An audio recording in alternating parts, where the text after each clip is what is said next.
সুপ্রিয় দর্শক, আসসালামু আলাইকুম। সবাইকে অনেক অনেক প্রীতি ও শুভেচ্ছা জানিয়ে শুরু করছি মোহনা টেলিভিশনে খেলাধুলা নিয়ে আমাদের বিশেষ আয়োজন টাইম স্পোর্টস। পুরো অনুষ্ঠান জুড়ে আপনাদের সাথে আছি আমি সাইফুল ইসলাম নয়ন। আমরা খেলাধুলার গবেষণা, উন্নয়ন, পরিকল্পনা ও বাস্তবায়ন নিয়ে কথা বলে থাকি কর্পোরেট সোশ্যাল রেসপন্সিবিলিটি নিয়ে এবং বর্তমান সময়ে বিভিন্ন বিভিন্ন বিষয় নিয়ে আমরা কথা বলে থাকি। আর আজ ক্রীড়াঙ্গনের অত্যন্ত দুজন প্রিয় মানুষকে আমরা আমাদের অনুষ্ঠানে আমন্ত্রণ জানিয়েছি। চলুন তাদের সঙ্গে পরিচয় হয়ে নিই। আমার সাথে আছেন জনাব আজিজুল হক, সম্মানিত সাধারণ সম্পাদক বাংলাদেশ ক্রাম ফেডারেশন। একই সাথে বিভিন্ন স্পোর্টস অর্গানাইজেশনের সাথে তিনি যুক্ত আছেন। আমার সাথে আরো আছেন জনাব প্রিন্সিপাল মোহাম্মদ আতাউর রহমান, প্রেসিডেন্ট জাতীয় যুব সংসদ, এবং একই সাথে হচ্ছে যে বাংলাদেশ যুগ্ম সচিব বিজিএমই। আপনাদের দুজনকে অনেক ধন্যবাদ আমাদের স্টেজে আসার জন্য। ধন্যবাদ আমাদেরকে আমন্ত্রণ জানানোর। আমি প্রথমেই যাচ্ছি জনাব আজিজুল হকের কাছে। জনাব আজিজুল হক, আমরা জানি যে আপনি দীর্ঘদিন ধরে বাংলাদেশের ক্রাম ফেডারেশন আছেন। একই সাথে ফেডারেশনগুলো বর্তমান চালচিত্র নিয়ে আপনার কাছে অনেক তথ্য আছে এবং ফেডারেশনগুলো যে বর্তমান যে নাজেহাল অবস্থা কিছু কিছু ফেডারেশন আছে, এই অবস্থা থেকে আসলে আমরা কিভাবে উত্তরণ করতে পারি? আর্থিক অবকাঠামোটা খুব মজবুত না বাংলাদেশে। যে ম্যাক্সিমাম ফেডারেশনগুলোতে এক ফুটবল, ক্রিকেট, হকি ছাড়া আর যাদের ফেডারেশনগুলো আছে নিচের লেভেলে, তাদের আর্থিক কাঠামোটা এখনো মজবুত না, যার জন্য এই ফেডারেশনগুলো সামনে দিয়ে এগোতে যে বাধাগ্রস্ত হচ্ছে। তো একমাত্র পথ আছে, বর্তমান ক্রীড়া ফেডারেশন যেহেতু আরিফ খান জয় একজন ক্রীড়া সংগঠক খেলোয়াড় ছিলেন, উনিই পারবেন সব ফেডারেশনের সাথে বসে তাদের অবস্থা জেনে তারপর কার্যকরী পদক্ষেপ নিলে আশা করি আর কোনো সমস্যা থাকবে না। আমি আশাবাদ ব্যক্ত করতে পারি। ক্রীড়াঙ্গনের লোক যখন ক্রীড়ামন্ত্রী, তাহলে ক্রীড়াঙ্গনের সমস্যা থাকার তো কথা না। এখন আমাদের ডেকে আমাদের প্রস্তাবগুলো নিয়ে, যেমন আমরা যে আর্থিক অনুদান ক্রীড়া পরিষদ থেকে পাই, যা সামান্য, এই যে প্রশিক্ষণ, টুর্নামেন্ট, বিদেশ টিম প্রেরণ করা সম্ভব হয় না। আর স্পন্সর প্রতিষ্ঠানগুলো সাধারণত বড় বড় ফেডারেশনের সাথে ইনভলভ, ছোট ফেডারেশনের খেলাধুলার সাথে আসতে চাচ্ছেন না। এত চেষ্টা করার পরও একটাই প্রতিষ্ঠান আছে, যে আমাদের সিনিয়র ভাইস প্রেসিডেন্ট আসিফ ইসলাম টিটু, সন্ধানী লাইফ ইন্স্যুরেন্স কোম্পানি, ওনারাই আমাদেরকে স্পন্সর করছেন। একটা প্রতিষ্ঠান দিয়ে পুরো বছর কভার করা আমাদের জন্য খুব কষ্টকর হয়ে যাচ্ছে। যেমন আমরা প্রতি বছর ঢাকা, বাংলাদেশ, ইন্ডিয়া, শ্রীলঙ্কা, মালদ্বীপ, এই চারটে দেশে আমাদের সার্ক টুর্নামেন্ট হচ্ছে, মানে পর্যায়ক্রমে। কিন্তু একটা টুর্নামেন্টে অ্যাটেন্ড করতে গেলে মালদ্বীপ বা শ্রীলঙ্কা বা ইন্ডিয়াতে 8 থেকে 10 লাখ টাকার সমস্যা হয়ে যায়। আচ্ছা আচ্ছা, স্পন্সরও পাচ্ছি না, আর ক্রীড়া পরিষদ এই ব্যাপারে সহযোগিতা খুব নগণ্য। আমি আপনার কাছে এই কথাগুলো নিয়ে আরো শুনবো। আমি একটু জনাব আতাউর রহমানের কাছে যাচ্ছি। জনাব আতাউর রহমান, আপনি দীর্ঘদিন ধরে জানি যে স্পোর্টস নিয়ে কাজ করছেন, বিশেষ করে ফুটবল নিয়ে কাজ করছেন, কিন্তু ফুটবলের আমাদের জাগরণ ছিল, সেটা কিন্তু আস্তে আস্তে কিন্তু কমে এসছে। কিন্তু আসলে কেন, এটাকে কিভাবে আমরা সামনের দিকে নিয়ে যেতে পারি বলে আপনি মনে করছেন? হ্যাঁ, আপনি খুবই সুন্দর কথা বলেছেন এবং যুগ উপযোগী কথা বলেছেন। আমরা যদি একটু পিছন ফিরে তাকাই, 70 দশকে, তখন কিন্তু এত লোক সংখ্যা ছিল না, কম ছিল। আচ্ছা। এবং প্লেয়ারের সংখ্যাও কিন্তু এত মনে হয়েছিল না, এত ক্লাবও ছিল না। 80 দশকে তাই। কিন্তু এখন অনেক ক্লাব তৈরি হয়েছে, জনসংখ্যা বেড়েছে, কিন্তু আমাদের কিন্তু ওই আগার যে চাকচিক্য, আগার যে গতিশীল, আগার যে আমাদের যে রমরমা একটা খেলার একটা আসর বসতো, আসর হতো, কম্পিটিশন হতো, এটা কিন্তু এখন নাই। বহুবিধ কারণ হচ্ছে, রাজনৈতিক একটা কারণের মধ্যে অন্যতম একটা কারণ। মানুষের আপনার নিরাপত্তা অভাবের জন্য অনেক সময় অনেক জায়গাতে একটা আয়োজন করতে করে না। আর আর্থিক সংকট তো আছে, জনসংখ্যার তুলনানুপাতে কিন্তু প্লেয়ার অনেক, আমাদের মানে অর্থ ওইভাবে নাই, আমরা সরঞ্জাম দিতে পারি না, খেলার মাঠের অভাব আছে। এবং এই সমস্ত মিলে দেখা যাচ্ছে যে আগে আমাদের 60 দশকে, 70 দশকে, আমরা যখন 60 দশকে যখন স্কুলে পড়তাম, আপনাদের তখন ইন্টার স্কুল স্পোর্টস হতো, কিন্তু ফুটবল টুর্নামেন্ট হতো এবং বাধ্যতামূলক ছিল। এখন কিন্তু ওইভাবে নিয়মিত হয় না। ইন্টার কলেজও ছিল, ইন্টার বিশ্ববিদ্যালয় ছিল, ইন্টার হলও ছিল, অনেক বিশ্ববিদ্যালয় কিন্তু এখন স্টেডিয়ামও আছে, কিন্তু ওখানে বল গড়ে কেমন ভাবে আমি জানি না, গড়েই না মনে হচ্ছে। আমি এখন যদি প্রাচ্যের অক্সফোর্ড নামে, আপনি এটার জন্য কাকে দায়ী করছেন? হ্যাঁ, এটার জন্য আমরা এই একাডেমিক ইনস্টিটিউশন যারা আছে, যারা প্রধান আছেন, ভাইস চ্যান্সেলর আছেন, প্রিন্সিপাল আছেন, প্রধান শিক্ষক আছেন, তারা যদি ঠিক এইভাবে এইটাকে যদি একটু উৎসাহ উদ্দীপনা দিয়ে নিয়ে আসতে পারে এবং ছেলেদের মধ্যে উৎসাহ উদ্দীপনা তৈরি করে, তাহলে কিন্তু অনেকটা অভাব আমরা কাটিয়ে উঠতে পারি। আমি আপনার কাছে শুনবো। আমি একটু জনাব আজিজুল হকের কাছে যাচ্ছি। আজিজুল হক, আমরা যেটা বলছিলাম যে আসলে অনেকগুলো ফেডারেশন আমরা মানে নিজের চোখে দেখেছি যে মাসের পর মাস কিন্তু সেখানে কিন্তু তালাবদ্ধ অবস্থায় থাকে। তাহলে সরকারি বা কি করবে যে তাদের থেকে একটা বাজেট দিচ্ছে, কিন্তু এটা ফেডারেশন ঠিকমতো ব্যবহার হচ্ছে না এবং প্রশিক্ষণ নেই, ফেডারেশনগুলো খোলা হচ্ছে না। আসলে এই বিষয়টা আপনি কিভাবে দেখছেন? সব ফেডারেশন খোলা হচ্ছে না, আমি আপনার সাথে একমত হতে পারলাম। কারণ আমার ফেডারেশন প্রতিদিন বিকেলে খোলা হয়, প্রশিক্ষণ চলছে। তো আমরা প্রতি বছরের 4টা-5টা করে টুর্নামেন্ট লোকালি করি, ন্যাশনাল করি, আর সার্ক টুর্নামেন্ট আমাদের করতে হয়। বাংলাদেশ স্বাধীনের পরে এই প্যারামের 2টো সার্ক টুর্নামেন্ট আমরা করেছি, 2003 সালে, 2012 সালে। আমাদের সাফল্য তো যদি আপনি বলেন, সার্কে আমাদের কি ধরনের সাফল্য এসেছে? সার্কে আমরা প্রথমবারের মতো 2014 সালে, 2010 সালে 14তম সার্ক ক্যারাম চ্যাম্পিয়নশিপে আমি সেটা টিম ম্যানেজার ছিলাম, জেনারেল সেক্রেটারি হিসেবে শ্রীলঙ্কা গিয়েছিলাম। ওখানে বাংলাদেশ প্রথমবারের মতো রানার্স আপ হয়েছে, যা এই ক্যারামের ইতিহাসে প্রথম। তারপরে আমরা এনএসসি থেকে একটা ধন্যবাদ পত্র পেলাম, কিন্তু আর্থিক অনুদান পেলাম না, যে প্রশিক্ষণ কার্যক্রম আরো সুদৃঢ় করার জন্য, যে আর্থিক অনুদান দিয়ে আর প্যাট্রোনাইজ করা, উৎসাহ করা, প্লেয়ারদের কোনো ভাতা দিতে। তখন আমাদের এই ফান্ডের টাকা থেকে প্লেয়ারদের কিছু ভাতা দিয়েছিলাম, যে রেজাল্ট করেছে ঠিক আছে। এমন হয়েছে যে নিজের পকেট থেকে দিতে হয়, প্লেয়ারদের আর্থিক অনুদানটা আমরা দিতে পারতেছি না।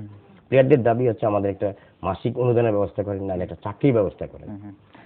আপনি বলতে চাচ্ছেন যে ফুটবল ক্রিকেটে যেমন পেশাদারিত্ব আছে, এখানে একটা পেশাদারিত্ব মনোভাব যদি আসতে পারে তাহলে হয়তো আমরা আরো ডেভেলপ করতে পারবো। কিন্তু ফেডারেশন গুলো কি এই ধরনের মনোভাব আছে যে আসলে তারা যেই জায়গায় আছে সেখান থেকে তারা পৃষ্ঠপোষকতা পেয়ে আরো বেশি ইমপ্রুভ করবে? এই বিষয়টিকে আপনি কিভাবে দেখছেন? আমরা চাচ্ছি যে পৃষ্ঠপোষকতা আসুক আমাদের ফেডারেশনে, তাহলে ফেডারেশনের প্লেয়ার ডেভেলপ হলে ফেডারেশনের রেজাল্টও ভালো আসবে। প্লেয়ারদের ডেভেলপ করতে পারে, তাহলে রেজাল্ট আমরা অবিসম্ভাবে ভালো রেজাল্ট আনতে পারবো। প্লেয়ারদের তৈরি করি কষ্ট করে, প্লেয়ারদের ধরে রাখা যাচ্ছে না আর্থিক অনটনের কারণে। তাই আপনার এই অনুষ্ঠানের মাধ্যমে, মোহনা টিভির মাধ্যমে বর্তমান ক্রীড়া প্রশাসনের যে মন্ত্রী উপমন্ত্রী আছেন, ওনারা ক্রীড়ামোদী, তো ওনাদের কাছে আমার একটা উদ্যোক্তা আহ্বান থাকবে, আর্থিক অনুদানটা আমাদের বাড়ানোর জন্য, প্রশিক্ষণের বাজেট একটা স্পেশালি দেওয়ার জন্য, আর আমরা যেন প্লেয়ার হান্ট করতে সারা বাংলাদেশে টুর্নামেন্ট করতে পারি ডিস্ট্রিক্ট ক্রীড়া সংস্থার মাধ্যমে। তার জন্য আমার আর্থিক অনুদান দরকার। আর সবচেয়ে সমস্যা হচ্ছে যে একজন একটা ফেডারেশনের কর্মচারী, তার বেতনটা আমাদের এই ফান্ড থেকে দিতে হচ্ছে। আমার প্রস্তাব থাকবে মাননীয় ক্রীড়ামন্ত্রী, ক্রীড়া উপমন্ত্রী মহোদয়ের কাছে, প্রতিটা ফেডারেশনের কর্মচারীদেরকে এনএসসির আওতায় এনে তাদেরকে জাতীয়করণ করা, চাকরিতে রাষ্ট্রীয়করণ বা জাতীয়করণ করলে আরো আমরা সার্ভিস বেশি। আমি জাতীয়করণ নিয়ে আপনার সাথে আরো কথা শুনবো। আমি একটু জনাব আতাউর রহমানের কাছে যাচ্ছি। জনাব আতাউর রহমান, আপনি যেটা বলছেন যে প্রশিক্ষণ আরো বাড়াতে হবে এবং প্রশিক্ষণকে আরো ডেভেলপমেন্ট করতে হবে, কিন্তু সেই ধরনের কিন্তু বাজেট বাংলাদেশ ফুটবল ফেডারেশন নেই। বাট আমরা শুনেছি যে তাদেরকে ছোটখাটো প্রতিষ্ঠান তাদেরকে পৃষ্ঠপোষকতা করতে চাচ্ছে, কিন্তু তারা নিচ্ছে না।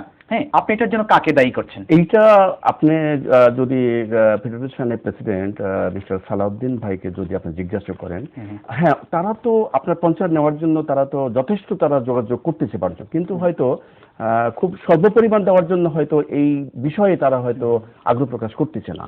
এখন যেভাবে চাহিদা ফেডারেশনে আছে টাকা বা কোনো আপনার কাজ করার জন্য, কোনো প্রজেক্ট হাতে নেওয়ার জন্য, ওই পরিমাণ কিন্তু চাহিদা তুলনায় কিন্তু অর্থ হয়তো ওই পঞ্চায়েতরা দিচ্ছেন না বলে হয়তো তারা আগে যাচ্ছে না, কিন্তু তারা তো পঞ্চায়েতের জন্য খুবই আগ্রহী আমি জানি। আচ্ছা আচ্ছা, আর একটু বিষয় হচ্ছে যে আমরা ক্লাব নিয়ে একটু কথা বলবো, যে ক্লাবের বিষয়গুলো, যে একসময় বাংলাদেশে অনেকগুলো ক্লাব ছিল, মোহামেডান, আবাহনী, শেখ জামাল, শেখ রাসেল, তারা কিন্তু খেলাধুলার কিন্তু এখন কিন্তু উঠে আসছে, কিন্তু পৃষ্ঠপোষকতা পেয়ে কিন্তু ব্যক্তিগতভাবে কিন্তু সেখানে পৃষ্ঠপোষকতা করছে। হ্যাঁ, এই জন্য আর কি। কিন্তু ক্লাবের বর্তমান অবস্থা, অনেকগুলো ক্লাব দেখা যাচ্ছে তারা বিভিন্ন ইভেন্টে অংশগ্রহণ করছেন। আপনি এটা কিভাবে দেখছেন যে অনেকগুলো ক্লাব কিন্তু আমাদের কিন্তু অনেক উজ্জ্বল ছিল, কিন্তু সেগুলো কিন্তু আস্তে আস্তে কিন্তু বিলীন হয়ে যাচ্ছে? হ্যাঁ, এটা আপনি খুবই সত্য কথা বলছেন। এখন কয়েকটি ক্লাব মাত্র খেলতেছে, 8টা এবং 12টা ক্লাব। এখন বোধহয় 12টা ক্লাব অংশগ্রহণ করেছে, এই যে এখন চলছে আর কি।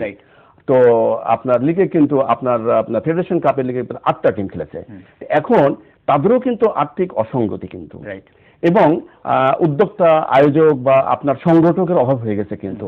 আর যেহেতু ক্রিকেটটা উঠে গেছে এবং ক্রিকেটে প্রচুর পয়সা পাচ্ছেন এবং প্লেয়াররা খুবই উৎসাহী, উদ্দীপনা, সব জায়গাতে ক্রিকেটের কিন্তু বল ব্যাট হাতে দেখা যায়, সব জায়গাতে, মাঠে, পার্কেও দেখা যায়, রাস্তাতে দেখা যায়। কিন্তু ফুটবলে ওইরকম পয়সা না থাকার জন্য কিছুটা তারা হতোদ্যম হয়ে গেছে। এই যে টাকার কথাই সেখানে যদি আসে, তাহলে পেশাদারিত্ব আসে, কিন্তু খেলার মান নিয়েও কিন্তু কথা হচ্ছে যে আগের যে খেলার মান ছিল সেটা কিন্তু আস্তে আস্তে কিন্তু কমে গেছে। কিন্তু আমরা সালাম মুর্শিদি, তারপর হচ্ছে যে সালাউদ্দিনের যে খেলা, আসলামের যে খেলা দেখেছি, এটা নেই এখন আর। এটা নিয়ে একটু আপনি যদি। হ্যাঁ, সেই সময় একটা কি বলবো যে ফুটবলের রেনেসাঁ বোধহয় ছিল। এই রেনেসাঁটা কেন নষ্ট হয়ে গেল, এটা আমাদের কাছে খুব খারাপ লাগে। তবে যে কথাটা আমি বলতে চাই, যদি এই সাপে যদি এবার বাংলাদেশ যদি কিছু একটা করতে পারতো, আবার ভিতরে একটা কিন্তু স্পিরিট আসতো। কিন্তু এইটা যখনই হেরে যায় তখনই কিন্তু হতোদ্যম হয়ে যায়। কিন্তু আমি বলতে চাই যে খেলায় কিন্তু জয় পরাজয় আছেন, তাই নাকি? এখন পৃথিবীর ভালো খেলে যারা, তারা দেখা যাচ্ছে যে ব্রাজিলও কিন্তু গত বিশ্বকাপে হেরে গেছে, তাই নাকি? আর্জেন্টিনা তাই করেছে। খেলাতেই কিন্তু হার জিত থাকবেই। তবে আমাদের একটা বিষয় আছে যে ভালো খেলে হারতে হবে, সেই বিষয়টা আছে। হ্যাঁ, এই বিষয়টা, হ্যাঁ, ভালো খেলে হারতে হবে। এই যে সাপের কথা যদি আমি বলি, দেখেন এটাতে স্পষ্ট কিন্তু ইন্ডিয়ার সঙ্গে যে খেলাটা ছিল, এটা কিন্তু বাংলাদেশের পাওয়ার যা, ইন্ডিয়ার পাওয়ার যা, এই খেলাতে কিন্তু এই পাওয়ার নিয়ে ইন্ডিয়ার সঙ্গে কিন্তু উইন করা খুব ইজি, কিন্তু সম্ভব। কিন্তু আমি আপনাকে উদাহরণ দিয়ে বলতে চাই, যদি আমাকে অ্যালাউ করেন, সেটা হলো এই যে শেষের দিকে 1.5 মিনিট সময় ছিল বা 2 মিনিট সময় ছিল, ইন্ডিয়ার একটা প্লেয়ার কিন্তু ডি বক্স থেকে বল নিয়ে অপর দিকে যাচ্ছিল। ওই সময় কিন্তু আমাদের 8 নম্বর জার্সির ধারে মামুনুল ইসলাম, যিনি অধিনায়ক, তিনি কিন্তু ওদের এগেনস্ট পার্টি থেকে আসে কিন্তু জাম্প দিয়ে কিন্তু ফাউলটা করেছিলেন, এবং ওই ফাউলের ওই কিকেই কিন্তু গোল দেয় ভারতের ওই মানে প্লেয়ারটা। কিন্তু তারপরে আরেকটা খেলা কিন্তু 1.5 মিনিট আগে কিন্তু কর্নার থেকে গোলটা হলো কিন্তু, তাই নাকি? তো এটাকে পাওয়ারের দিক থেকে কিন্তু ইন্ডিয়া পাকিস্তানের চাইতে বাংলাদেশ খুব যে আসলে আমরা এই টেকনিক্যাল অনেকগুলো বিষয় খেলোয়াড়দের নিয়ে শুনবো, কিন্তু তার আগে ছোট্ট বিরতিতে যেতে হবে। সুপ্রিয় দর্শক, আমরা যাচ্ছি টাইম স্পোর্টসের ছোট্ট একটা বিরতিতে। থাকুন আমাদের সাথে, ফিরে আসবো খুব শীঘ্রই।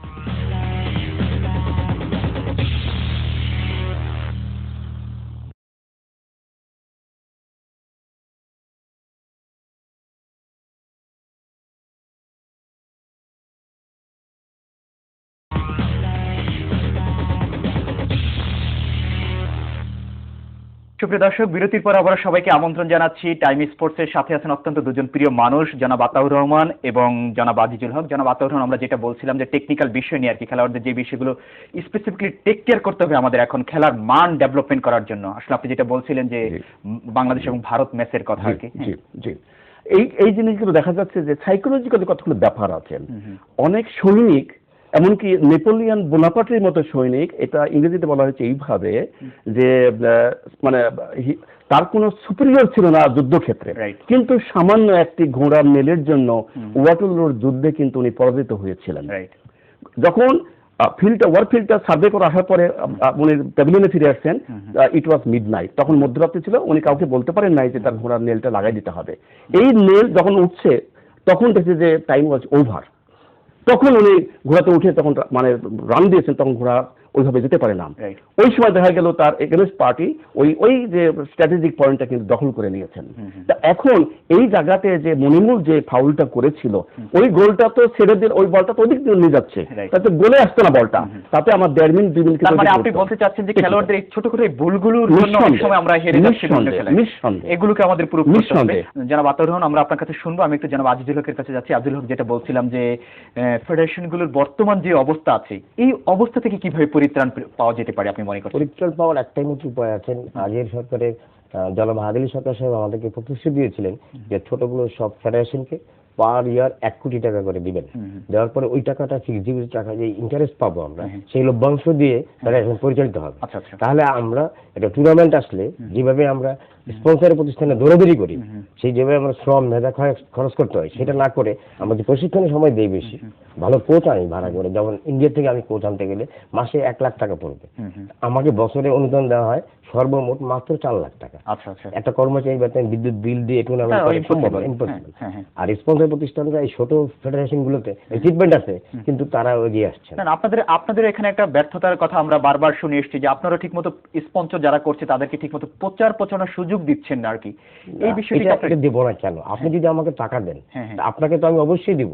তাহলে অবশ্যই দিব, এই কারণে আমার তো মোরাল অবলিগেশন থেকে যাচ্ছে যে আপনি আমাকে অর্থ দিচ্ছেন, তা আমি অর্থের বিনিময়ে আমাকে আপনি অর্থ দিবেন, আমার খেলাটাকে প্যাট্রোনাইজ করবেন, তো আমি তার বিনিময়ে দিব না কেন? 100 বার দিব। মিডিয়া কতটুকু সাপোর্ট দিচ্ছে আপনাদেরকে? মিডিয়া আমাদেরকে যথেষ্ট সাপোর্ট দিচ্ছে। মিডিয়ার কাছে আমরা ব্যক্তিগতভাবে ঋণী।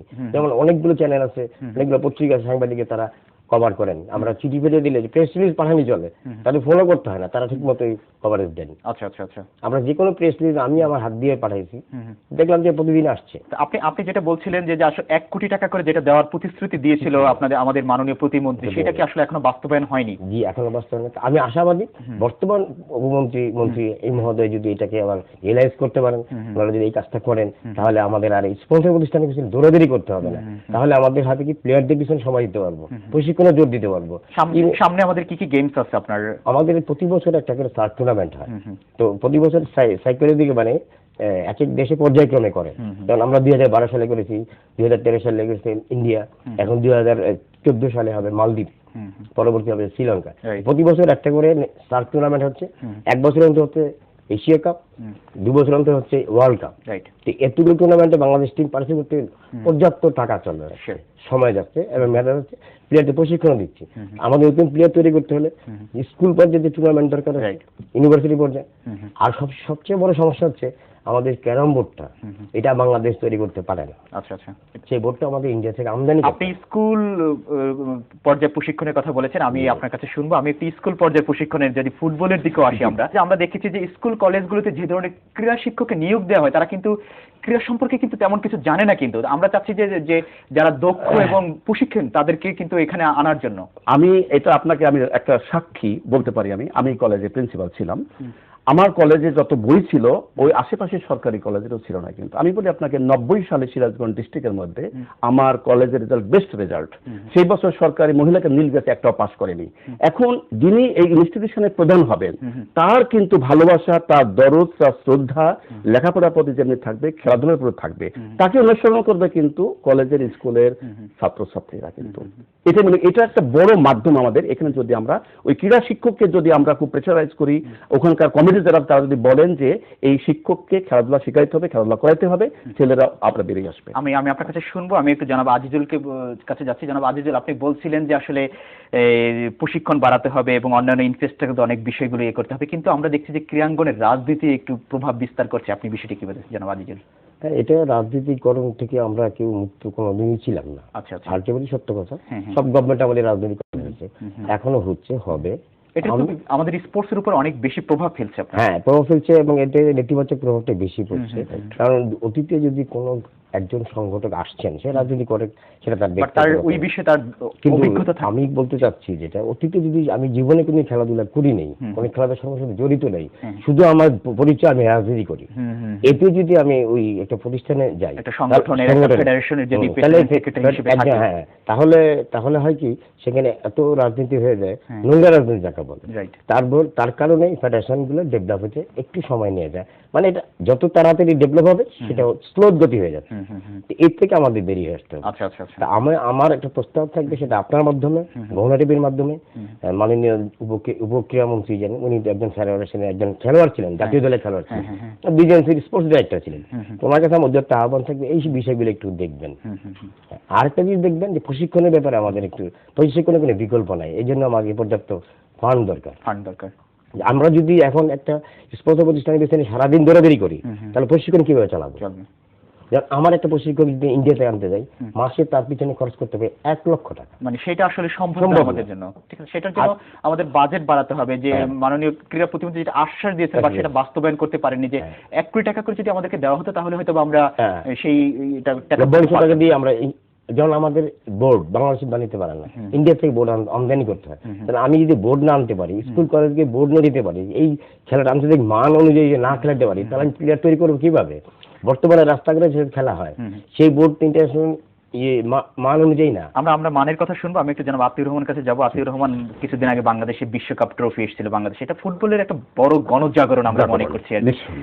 এটা আমাদের খেলোয়াড়দের কতটুকু প্রভাব ফেলবে? এবং আমাদের কিন্তু 2014 বিশ্বকাপ কিন্তু ব্রাজিলে অনুষ্ঠিত হচ্ছে। কেমন কি ভাবছেন, কেমন হবে বিশ্বকাপ? এটা মানে ফুটবলের দেশে আমি বলবো, মানে কি বলে এটাকে, বরপুত্র ফুটবলের যেটা যে জায়গাটা, পেলের যেখানে জন্ম, নেইমারের যেখানে জন্ম, রবার্তো কার্লোসের যেখানে জন্ম, এই জায়গাতে যে ফুটবল হচ্ছে, দরদ, ভালোবাসা সব দিক থেকেই হচ্ছে। এখন সেই ভালো যার, সব ভালো তার, আমরা মনে করছি খুবই আকর্ষণীয় হবে এবং সাউথ আফ্রিকার চাইতে খুবই আকর্ষণীয় হবে।